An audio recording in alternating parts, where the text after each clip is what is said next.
Olá, meus irmãos, Deus os abençoe. Em nome de nosso Senhor Jesus Cristo, é mais um privilégio que Deus nos dá de nos reunirmos agora ao redor da palavra. E eu quero continuar meditando ao redor da obra-prima de Deus identificada, que é uma mensagem que ele pregou em conexão com a outra, que ele chamou apenas de obra-prima. Essa aqui é a obra-prima identificada. Essa obra-prima que o profeta está se referindo é a criação do homem na imagem de Deus. Veja, isso é uma grande profecia dentro da Escritura, e quando Deus veio trazendo a sua evolução, não essa que as escolas pregam hoje, que o homem veio do macaco, não é essa, mas quando Deus começou a trazer a vida sobre a terra da forma mais primária e mais baixa, até que ele chegou na vida botânica, a vida animal, até que por fim ele criou o homem na imagem perfeita dele mesmo, na imagem de Deus o criou. O homem era um pequeno Deus sobre a terra, ele estava na imagem de Deus e o homem era a obra-prima. E, por conseguinte, quando Deus criou Adão, macho e fêmea os criou, e depois então Deus colocou Adão para dormir e tirou Eva de dentro dele. Eva não era o nome original dela, ela era chamada de a Senhora Adão. Veja, Eva é o nome de uma mulher caída. Veja, ela adulterou e trouxe a Caim. Porém, se ela tivesse permanecido e esperado até que Deus inspirasse Adão, até que ela estivesse fértil, até que ela pudesse receber a palavra falada e dar à luz ao mundo de filhos que Deus havia ordenado, veja, a história seria outra. Mas, voltando ao assunto, quando Deus criou Adão, Adão estava na imagem perfeita de Deus. Ele tinha controle sobre toda a vida botânica, toda a vida animal, toda a vida marinha. Ele controlava a terra, ele governava a terra. Mas mais do que isso, ele tinha poder para criar, ele tinha poder para ordenar uma montanha, ele tinha poder para governar os animais, ele tinha poder para criar o que ele quisesse criar, porque ele estava na imagem de Deus. Sendo Deus Criador, o seu filho também, por conseguinte, seria da mesma forma igual ao Pai.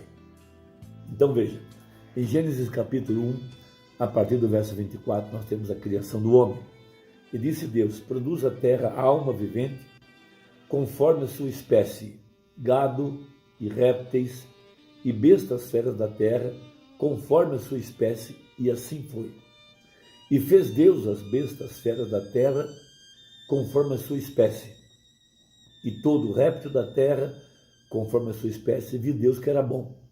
E disse Deus: façamos o homem à nossa imagem, conforme a nossa semelhança, e domine sobre os peixes do mar, sobre as aves dos céus, sobre o gado, sobre toda a terra, e sobre todo réptil que se move sobre a terra. E criou Deus o homem à sua imagem, a imagem de Deus o criou, macho e fêmea os criou, e Deus os abençoou. Deus está usando o plural aqui. E Deus lhes disse, veja, plural, frutificai e multiplicai-vos, e enchei a terra, e sujeitai-a, e dominai sobre os peixes do mar, sobre as aves dos céus e sobre todo animal que se move sobre a terra. E disse Deus: eis que vos tenho dado toda a erva que dá semente e que está sobre a face de toda a terra, e toda árvore em que há fruto de árvore que dá semente, ser-vos-á por mantimento. E a todo animal da terra, e a toda ave dos céus, e a todo réptil da terra em que há alma vivente, toda erva verde lhe será para mantimento. E viu Deus tudo quanto tinha feito, e eis que era muito bom, e foi a tarde e a manhã, o dia sexto. Então veja, o homem foi criado no sexto dia. Então Deus lhe deu domínio sobre a vida marinha, domínio sobre as aves, domínio sobre o gado, domínio sobre toda a terra. Ele podia governar o que ele quisesse, ele tinha controle, mas o mais importante é que ele podia criar. Veja, na imagem de Deus, ele era um pequeno criador. Veja, e esta foi o grande título de redenção que Adão perdeu em Gênesis e voltou para as mãos de Deus. Satanás não pôde tomar isso e voltou para as mãos de Deus. E desde então, esse título de redenção, esse título de propriedade esteve nas mãos de Deus, aguardando que um homem pudesse tomar esse título de redenção. E de acordo com Apocalipse 5, ninguém foi achado digno. Por isso que João chorou. Mas lá da eternidade veio Jesus, homem. Esse é o grande mistério da redenção, que Deus se tornou homem. Já que o homem estava na imagem de Deus, Deus tomou a imagem do homem. Deus desceu e se tornou carne, nascido de mulher. Veja, Jeová um bebê lá na manjedoura, Jeová um adolescente lá no templo questionando os sábios. Logo, Jeová tornou-se um adulto, foi levado às águas, subiu ao monte da tentação, foi até o monte da transfiguração, recebeu a adoção plena. Veja, e depois pôde falar no lugar do Pai. Mas Jesus, homem, não pôde criar nada em sua primeira vinda, porque o título de redenção ainda não havia sido conquistado. Por isso ele teve que pagar o preço da redenção, derramou sangue no Calvário. Depois ele entrou na presença de Deus com seu próprio sangue e intercedeu por cada nome que estava no livro da vida do Cordeiro, pelos quais ele morreu e pelos quais ele intercedeu. Porque ele não está pagando o preço para ele mesmo, está pagando o preço pelo homem. Veja, porque a lei requeria um parente para poder redimir aquilo que havia sido perdido. Então Deus se fez homem. A humanidade de Jesus, é muito importante entender isso. Quando ele esteve aqui na terra, ele esteve aqui como um homem. Ele viveu como um homem e ele morreu como um homem. Veja, e ele ressuscitou como um homem. Mas quando ele dizia, Lázaro vem para fora, esse era Deus. Veja, quando os demônios se ajoelhavam aos seus pés, esse era Deus. Quando acalmava a tempestade, esse era Deus. Quando ele multiplicou os pães, esse era Deus. Deus e o homem estavam unidos, uma unidade. Veja, e esse é todo o projeto e todo o plano de Deus. Mas o diabo entrou sorrateiramente, veja, e ele feriu a obra-prima e ela caiu. Mas Deus estava disposto, veja, a não deixar sua obra-prima prostrada. Ele começa a levantá-la outra vez e coloca o homem num pacto incondicional. Porque até Noé, o homem vivia debaixo de um pacto condicional. E o homem não deu conta de guardar o pacto por causa das condições. Então Deus, disposto a levantar sua obra-prima outra vez, ele vai agora trazer os materiais para formar essa obra-prima, e uma obra-prima que não cairia. Então esses materiais estavam em sua mente, eram seus atributos, e esses atributos tomaram forma de pessoa, forma de homem. Então Deus começa a levantar a sua obra-prima e a coloca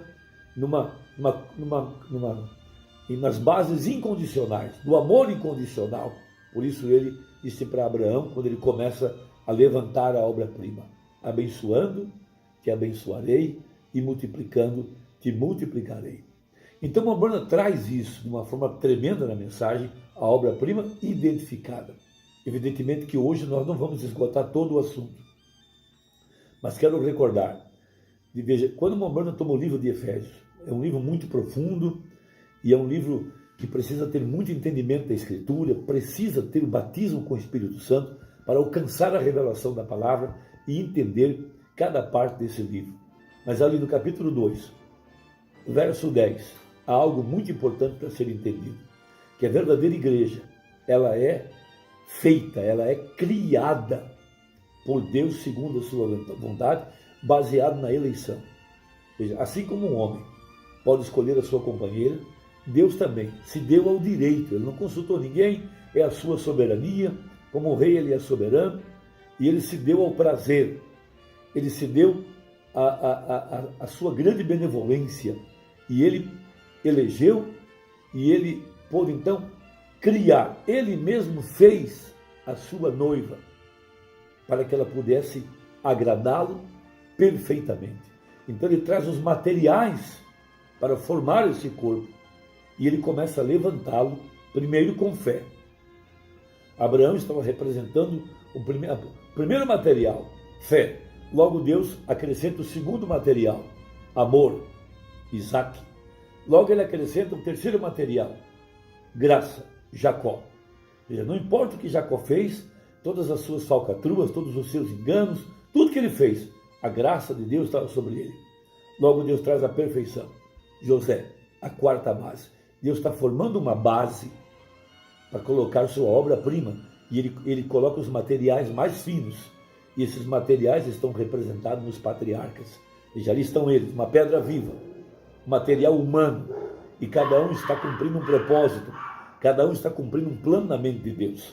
Eles estão sendo feitos, é a fábrica. Veja, então Deus começa a levantar isso nas bases do amor incondicional. Logo vieram os profetas, o corpo, a força de trabalho. Logo veio o pescoço, João Batista, até que a cabeça foi introduzida, e Jesus Cristo. Ali estava a sua obra-prima do Velho Testamento. Jesus Cristo estava trazendo a imagem perfeita da palavra. Cada profeta cumpriu o seu papel, faziam parte do material, formando o corpo de trabalho. Eram homens que estavam vestidos com peles de ovelhas, porque eles sabiam da redenção, sabiam que o Cordeiro de Deus havia de ser morto para cobrir a humanidade. Então tudo isso é um grande plano. Então na mensagem a obra-prima identificada,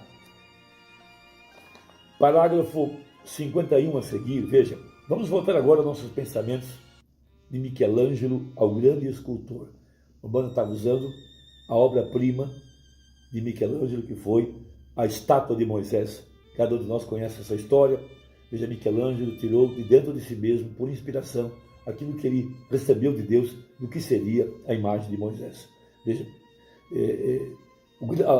ao grande escultor, o Deus Todo-Poderoso, o qual no princípio, antes que houvesse um dia, ou raiar de dia, antes que houvesse um átomo de uma molécula, Deus em sua mente teve o homem, como que o homem devia parecer, e o que ele devia ser, e como ele devia agir. Veja, e queria que esse homem fosse parte de si mesmo, de modo que ele fez o homem à sua imagem. Veja, a sua imagem, a semelhança de Deus o criou. E o homem, quando Deus no princípio fez essa obra-prima, algo que refletiu os seus pensamentos, refletiu os seus atributos, nós diríamos. Então lembre-se, há somente uma forma de vida eterna. E até mesmo nosso nome e nossos pensamentos estavam com Deus antes que houvesse a fundação do mundo. Porque agora nós possuímos vida eterna. E para sermos isso, nós temos de ser uma parte de Deus. De modo que teríamos de estar, veja, excitando em seus pensamentos. Porque temos vida eterna e fomos predestinados para essa vida eterna. E nosso nome foi posto no livro da vida do Cordeiro antes da fundação do mundo, conforme Apocalipse 13:8 e 17:8. Agora, que Deus nos teve em seu pensamento, veja, então temos vida eterna. Porque então Ele nos falou e viemos à existência. E uma palavra é apenas um pensamento manifestado. Deus nos teve no princípio em seus pensamentos. Agora, e quando ele fez Adão, aquele primeiro homem, quão perfeito ele era, ele parecia Deus. Deus, o grande Espírito Santo, chocando sobre a terra. Veja, os pássaros saíram, talvez, os animais, diferentes coisas, e continuou vindo, mas na forma daquele que estava chocando. Até que finalmente surgiu uma espécie exatamente como aquele que estava chocando. A Mana está dando a ideia de uma galinha sobre os ovos. Veja, Deus. O homem foi feito à imagem de Deus. Veja, então quando ele o colocou neste grande jardim, como Michelangelo colocou a grande obra de sua vida, e todos os grandes escultores, e Deus colocou o seu trabalho manual no jardim do Éden, fez-lhe uma companheira. Veja, para a completa satisfação foi para Deus, a tal ponto que ele descansou. Estava simplesmente em descanso. Sua obra tinha sido completada. Então, qual é a ideia? De que Deus criou para si um corpo. Veja, isso tudo vai chegar aqui no Novo Testamento, no livro de Efésios. Mas começando por aqui. Veja, essa imagem que tem que ser restaurada. Veja o que Deus planejou. Veja, então Deus traz o segundo Adão, Jesus, o princípio da nova criação. Veja, essa humanidade de Jesus está refletindo nossa humanidade. Nós não estamos ainda na imagem da palavra, mas Deus está levantando essa igreja e Ele a levará à perfeição, de acordo com o livro de Efésios. E cada material já está nela. Ele está juntando tudo isso para formar esse grande corpo. Continuamos meditando. Deus nos abençoe. Coloque embaixo os seus comentários e até a próxima, se Deus quiser, em nome de Jesus. Amém.